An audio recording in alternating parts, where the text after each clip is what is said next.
मैं हूं एडवोकेट वाघमारे और आप हैं राय बहादुर दीवानचंद। बैठिए। और ये है इनके बेटे राज का बेल ऑर्डर।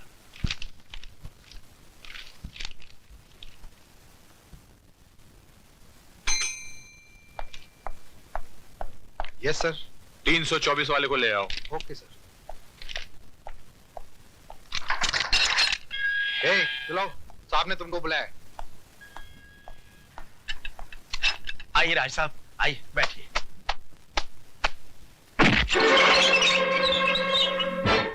जब तक बाप खड़ा हो बेटे को नहीं बैठना चाहिए।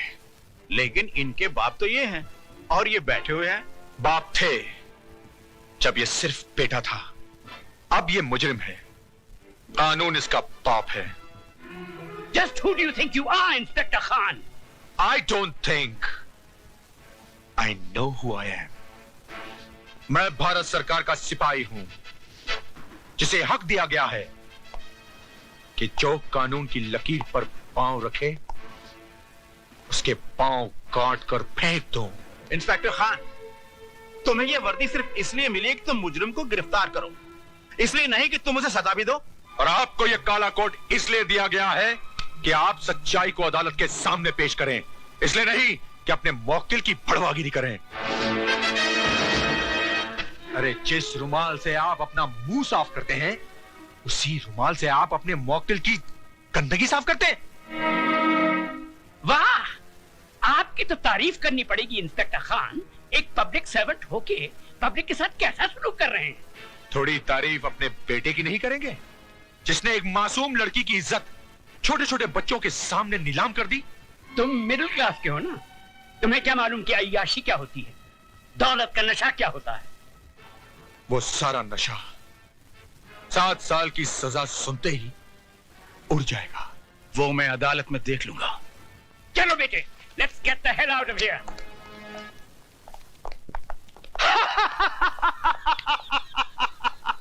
राय बहादुर उस चीज का इस्तेमाल कभी नहीं करता है जिस पे एक भी दाग लग गया हो तो उठा के फेंक दो अपने बेटे को। इस पे भी तो दाग लग गया है, फेंक दो।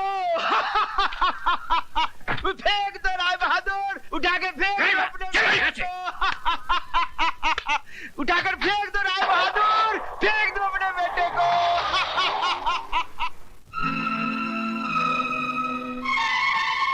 राय बहादुर उस चीज का इस्तेमाल कभी नहीं करता है जिस पे एक भी दाग लग गया हो तो उठा के फेंक दो अपने बेटे को। इस पे भी तो दाग लग गया है। अरे जिस रुमाल से आप अपना मुंह साफ करते हैं, उसी रुमाल से आप अपने मौकिल की गंदगी साफ करते हैं।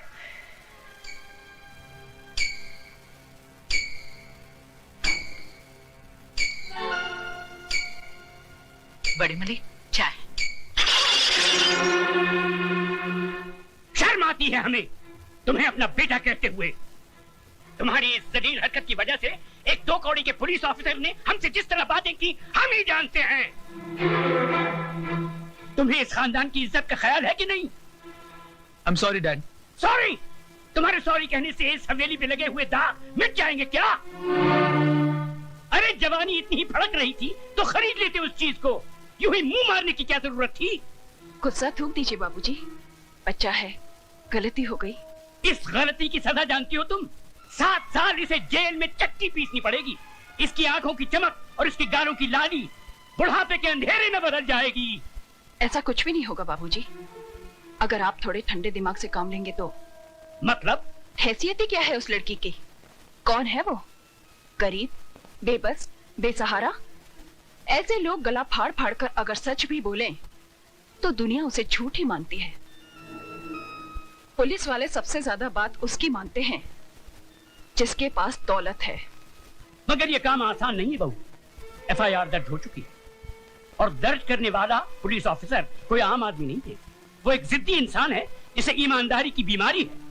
वो मर जाएगा मगर टूटेगा नहीं। तो फिर चोट वहां कीजिए बाबूजी जहां दीवार कमजोर हो। ज्ञानी करतार सिंह एक मामूली गैराज का मालिक है। उसकी जिंदगी गुजरी है टूटी फूटी कारों के बीच में। चमकती कार में सवार होकर जाइए और उसके कालिख लगे हाथों पर चंद चांदी के सिक्के रख दीजिए। 2 मिनट में उसकी आंखें चुंधिया जाएंगी। चलो तो फिर ये भी आजमा के देख लेते। ज्ञानी जी, इंसान गलतियों का पुतला है। गलती ना करे तो वो भगवान बन जाए। एक गलती मेरे बेटे से हुई है, और वो भी जवानी के जोश में। जवानी के जोश में हुई हो या दौलत के नशे में, गलती तो गलती होती है, और हर गलती की एक सजा है जो इस मुल्क का कानून अदालत में सुनाता है। तो खानदानों की बातें अदालत तक जाएं, हमारी और आपकी पगड़ी बाजार में उछाली जाए। हमारी पगड़ी तो आपके बेटे ने उछाल दी, अब आपकी पगड़ी की बारी है।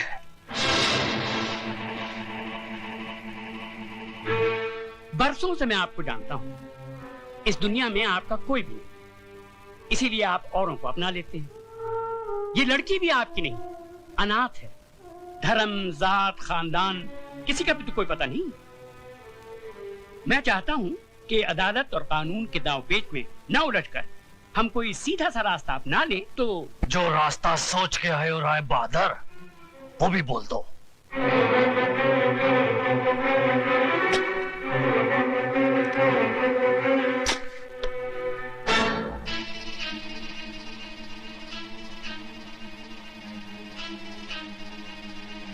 ये 2 लाख रुपए हैं। उस लड़की ने इतनी बड़ी रकम देखना तो दूर, सोचा भी नहीं होगा। ये आप उसे दे दीजिए, वो इस शहर से कहीं दूर जाकर एक नई जिंदगी शुरू कर सकती है।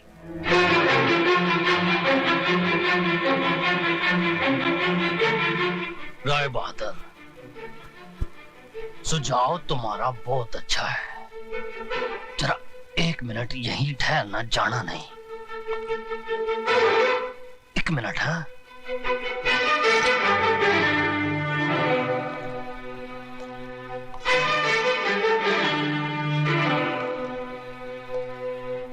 आपने मेरी बेटी की इज्जत की कीमत बहुत कम लगाई है, लेकिन मैं ऐसा नहीं करूंगा।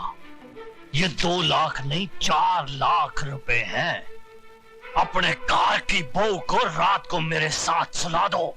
ये केदार सिंह, यकीन मानिए, मैं मुकदमा भी वापस ले लूंगा। बाकी की जिंदगी आपकी बहू इस शहर से कहीं दूर जाके बिता सकती है, बड़ी खुश हो जाएगी।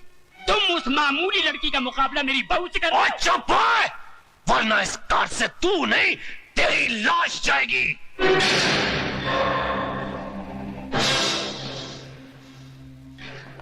वो दौलत का जिन्ना जोर लगाया, लगा ले। जेल की चक्की ना पिसवा दी ना तेरे बेटे को, तो मेरा नाम सरदार करतार सिंह नहीं, फुटे चक देगा तुहाडे सबदे।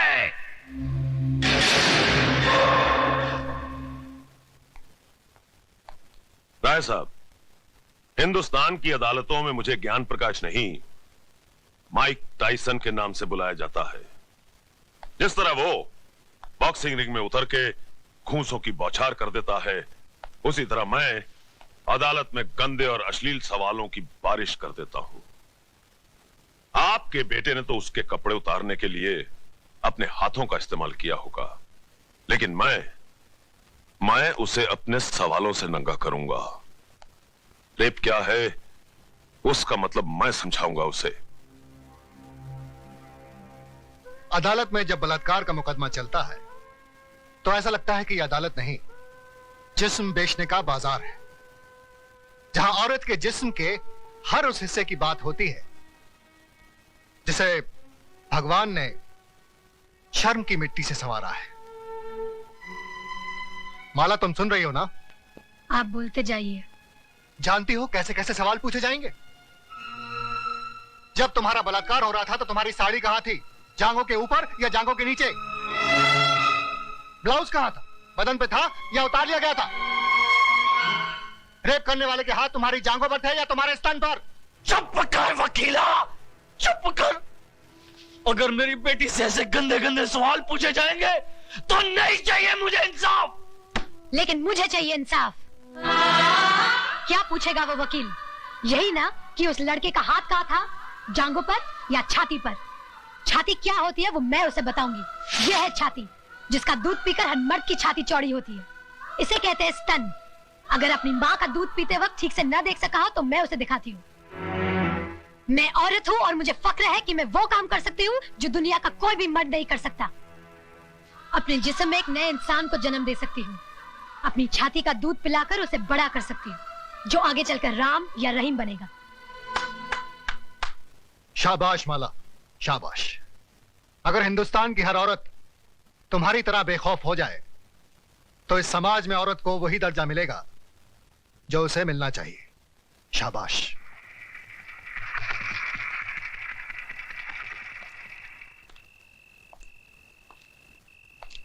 प्रताप। अरे डैडी, आप अंदर आइए ना। नहीं, यही ठीक है।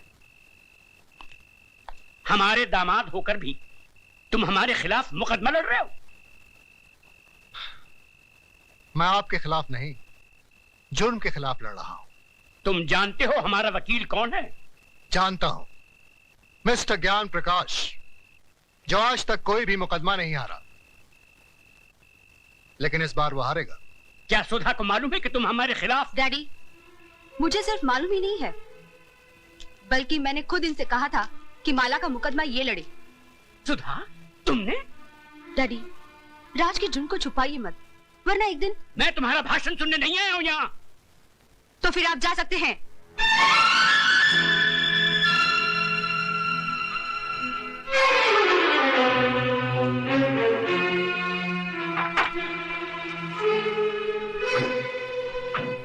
माय लॉर्ड, आज इस अदालत में एक बलात्कार का मुकदमा आया है।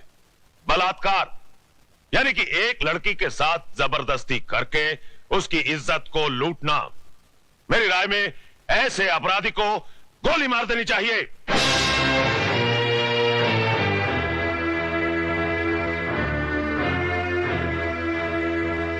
अगर एक लड़की अपनी मर्जी से एक लड़के के साथ हम बिस्तर होती है और उसके बाद अपने कपड़े खुद ही फाड़ती है, अपने बाल बिखेरती है और अपने ही नाखूनों से अपने बदन पे निशान लगाकर चिल्लाती है, बचाओ बचाओ मेरा बलात्कार हो गया, तो क्या अदालत मान लेगी?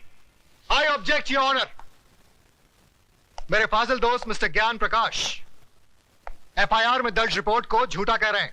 झूठी रिपोर्ट को झूठा कहना गलत नहीं है वकील साहब। रिपोर्ट लिखी किस पुलिस ऑफिसर ने थी माय लॉर्ड? उस पुलिस ऑफिसर ने जो सरदार करतार सिंह के कर्ज तले दबा है और बचपन में एक चोर था। इंस्पेक्टर खान, क्या ये सच है? माय लॉर्ड, दरअसल आप सिर्फ हां या ना में जवाब दीजिए। ये सच है। That's all your honour. जिस इमारत की नींव ही खोखली हो, उस इमारत का अंजाम क्या होगा? आगाज हुआ ही नहीं और आप अंजाम तक पहुंच गए वकील साहब। इस हादसे के चश्मदीद गवाह है योर ऑनर 40 मासूम छोटे छोटे बच्चे, जिन्हें ना ही आपकी बुलंद आवाज का खौफ है और ना ही किसी अंजाम की परवाह। आप फिक्र मत कीजिए वकील साहब, धीरे धीरे सबको बुलाऊंगा इस कटहरे में। माय लॉर्ड, सबसे पहले मैं मिस माला से कुछ सवाल पूछना चाहता हूं।